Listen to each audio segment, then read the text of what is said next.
Members of the choir, thank you so very much for Aos that. membros do coro, muito obrigado pelo belo testemunho de nosso Senhor e Salvador. Meus queridos irmãos e irmãs, em uma recente visita à América do Sul, o irmão Roger Parra, da Venezuela, compartilhou comigo a seguinte experiência. Em 2019, a Venezuela foi impactada por problemas que ocasionaram um blackout de 5 dias. Caos e anarquia dominaram as ruas e muitas pessoas ficaram desesperadas sem ter comida suficiente. Algumas delas começaram a saquear estabelecimentos que vendiam alimentos, destruindo tudo em seu caminho. Sendo dono de uma pequena padaria, fiquei muito preocupado com meus negócios. Minha família e eu decidimos doar todo o alimento que tínhamos em nossa padaria para pessoas necessitadas. Em uma dessas noites bem escuras, houve rebelião em todos os lugares. Minha única preocupação era a segurança de minha querida esposa e filhos. De madrugada, fui até nossa padaria. Todos os estabelecimentos que vendiam alimentos na redondeza haviam sido destruídos por saqueadores. Para minha grande surpresa, nossa padaria estava intacta. Nada havia sido destruído. Agradeci humildemente a meu Pai Celestial. Quando cheguei em casa, contei à minha família sobre essa bênção e proteção de Deus. Eles se sentiram muito gratos e meu filho mais velho, Rogério, de apenas 12 anos de idade, disse: "Papai, sei por que nossa padaria foi protegida. Você e a mamãe sempre pagam o dízimo." O irmão Parra concluiu: "As palavras de Malaquias me vieram à mente, e por causa de vós repreenderei o devorador, para que não vos destrua o fruto da terra." Nós nos ajoelhamos e, com gratidão, agradecemos a nosso Pai Celestial por seu milagre. Tudo o que temos e tudo o que somos provém de Deus. Como discípulos de Jesus Cristo, nós compartilhamos essas coisas voluntariamente com as pessoas ao nosso redor. Considerando tudo que o Senhor nos concede, Ele pediu que devolvêssemos a Ele e a seu reino na terra 10% de nosso ganho. Ele nos prometeu que, se formos honestos em pagar o dízimo, Ele vai abrir as janelas do céu e derramar uma bênção tal até que não haja mais lugar para recolhermos. Ele prometeu que nos protegerá do mal. Essas promessas são tão inevitáveis que o Senhor declarou: "Provai-me nisto", uma frase que não encontramos em nenhum outro lugar nas Escrituras. As janelas do céu se abrem de diversas maneiras. Algumas são materiais, mas muitas são espirituais. Algumas são sutis e fáceis de passar despercebidas. Confiem no tempo do Senhor, as bênçãos sempre virão. Nós nos entristecemos junto às pessoas que têm dificuldade para prover suas necessidades básicas. A igreja fez recentemente uma doação de $54 milhões a fim de prover alívio a crianças e mães em situação vulnerável no mundo todo. E por meio das ofertas de jejum que vocês fazem mensalmente, nossos bondosos bispos ajudam a cada semana milhares de pessoas que precisam temporariamente de comida em sua mesa, roupas para vestir e um local para morar. A única solução permanente para a pobreza deste mundo é o Evangelho de Jesus Cristo. O apóstolo Paulo advertiu que a sabedoria dos homens compreende as coisas dos homens, mas tem dificuldade de compreender as coisas de Deus. O mundo fala a respeito do dízimo em termos de dinheiro, mas a sagrada lei do dízimo é principalmente uma questão de nossa fé. Ser honestos ao pagar o dízimo é uma maneira de demonstrar nossa disposição de colocar o Senhor em primeiro lugar em nossa vida, acima de nossas preocupações e interesses. Confiamos no Senhor e as bênçãos do céu vêm. Jesus disse para dar a César o que é de César e a Deus o que é de Deus.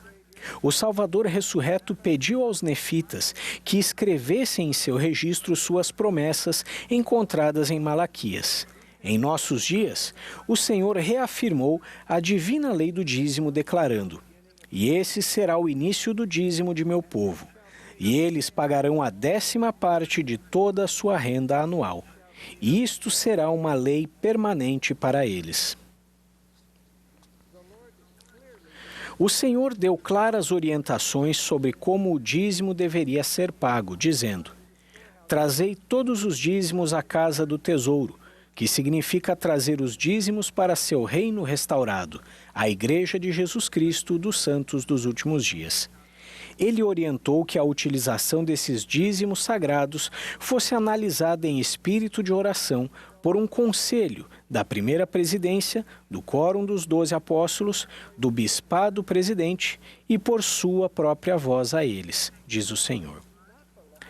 Esses recursos sagrados não pertencem aos líderes da igreja, eles pertencem ao Senhor.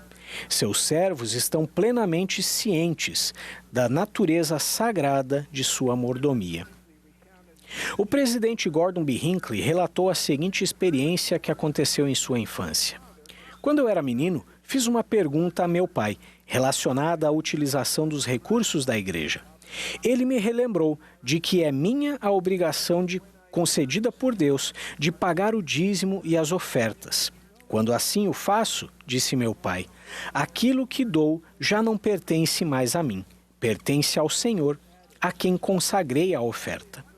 Seu pai acrescentou: o que as autoridades da igreja fazem com a oferta não precisa preocupá-lo, Gordon. Esses líderes respondem ao Senhor, que exigirá uma prestação de conta das ações deles. Sentimos profundamente o peso de responder ao Senhor. Por meio dos generosos dízimos e ofertas que vocês têm consagrado ao Senhor, no ano passado mais de US$1 bilhão foram utilizados para abençoar os necessitados. Como parte de nossa significativa responsabilidade de levar o Evangelho restaurado a todo mundo, temos mais de 71 mil missionários servindo em 414 missões. Graças ao dízimo e às ofertas que vocês pagam, os missionários podem servir missão a despeito da situação financeira da família deles. Templos estão sendo construídos no mundo todo em um número sem precedentes.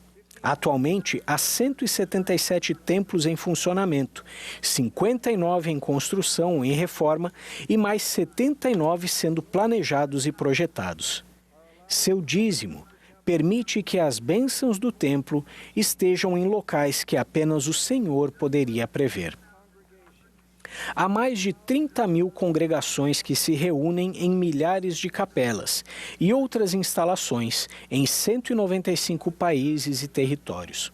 Por pagarem seu dízimo fielmente, a igreja está se estabelecendo em lugares distantes que vocês talvez nunca visitem, entre santos que vocês talvez nunca venham a conhecer.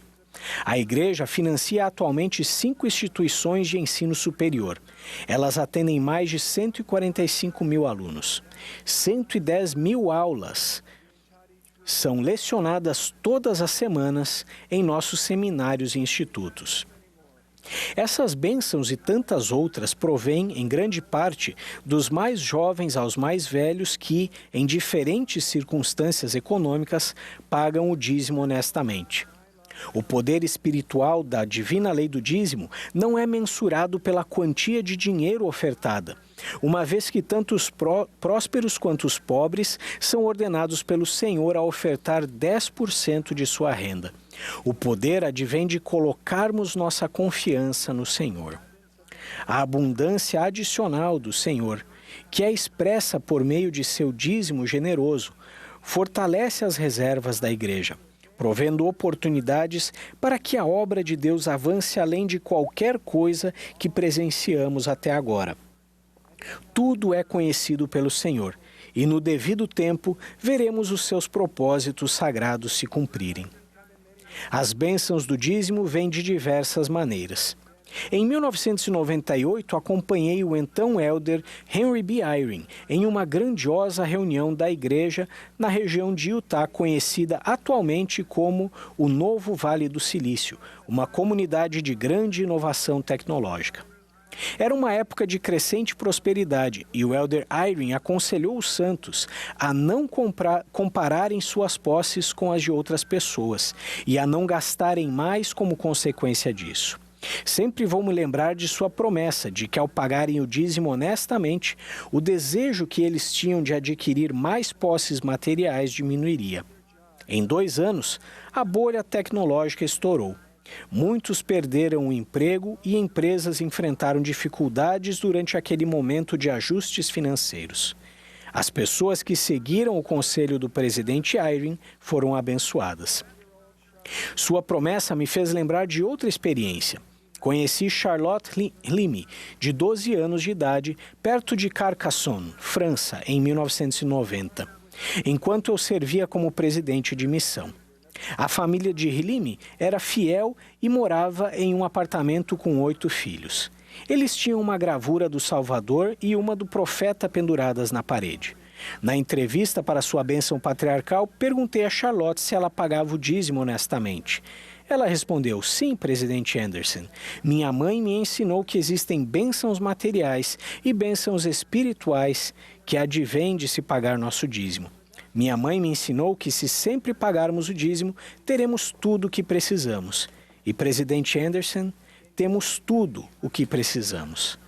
Na ocasião em que ela me deu permissão para compartilhar sua história, Charlotte, agora com 45 anos de idade e selada no templo, mencionou: meu testemunho sobre o dízimo era muito real naquela época e é ainda mais forte hoje. Sou profundamente grata por esse mandamento. Ao vivê-lo, continuo a ser grandemente abençoada. Algum dia, cada um de nós chegará ao fim de nossa jornada na Terra. Há 25 anos, apenas alguns dias antes de minha sogra, Martha Williams, falecer de câncer, ela recebeu um cheque de pequeno valor pelo correio. Imediatamente ela pediu à minha esposa Kathy que pegasse seu talão de cheques para pagar o dízimo. Sua mãe estava tão fraca que mal conseguia escrever. Então Kathy perguntou se podia preencher o cheque para ela. Sua mãe respondeu: não, Kathy, eu mesma quero preenchê-lo. Em seguida, ela acrescentou calmamente: quero me apresentar em retidão diante do Senhor. Uma das últimas coisas que Kathy fez por sua mãe foi levar o envelope de dízimo dela ao bispo. Meus irmãos e irmãs, a Igreja de Jesus Cristo dos Santos dos Últimos Dias encontra-se fora da obscuridade, levando bênçãos extraordinárias ao mundo todo. Haverá pessoas que nos motivarão a seguir em frente e outras que não nos motivarão. Tenho ponderado sobre as palavras do sábio Gamaliel, que, ao ouvir sobre os milagres dos apóstolos Pedro e João, advertiu o Sinédrio em Jerusalém: deixai estes homens, porque se essa obra é de homens, ela se desfará. Mas se é de Deus, não podereis desfazê-la, para que não sejais também achados combatendo contra Deus. Vocês e eu fazemos parte da importante obra de Deus na terra. Ela não se desfará, mas seguirá adiante em todo o mundo, preparando o caminho para o retorno do Salvador. O presidente Russell M. Nelson declarou: nos dias que estão por vir, veremos as mais grandiosas manifestações do poder do Salvador que o mundo já viu. Entre agora e o momento em que ele voltar, ele concederá inúmeros privilégios, bênçãos e milagres para os fiéis. Este é meu testemunho. Jesus é o Cristo. Esta é sua obra sagrada. Ele virá novamente. Em nome de Jesus Cristo. Amém.